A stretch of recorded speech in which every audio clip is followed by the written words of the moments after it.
سلام،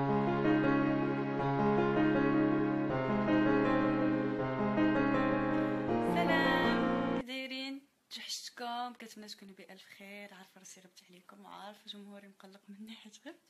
مي كان المهم باش نتصالح معكم عندي خبر زوين وليكم. الجمهوري الغزال اللي كنحماق عليه، انا دخلت الاستوديو بدينا في تجهيزات لاغنيتي الجايه. هذه اغنيه واحده اخرى، يعني اغنيه تانية من غير الديو اللي غادي ينزل ان شاء الله قريبا، هنيالي وقد المطر. اغنيه جديده ان شاء الله. بالنسبه للعمل اللي تكلمت لكم عليه، الاغنيه الجايه صراحه مازال محتارين في العنوان، مي غالبا غيكون اسم الاغنيه وش جديدك.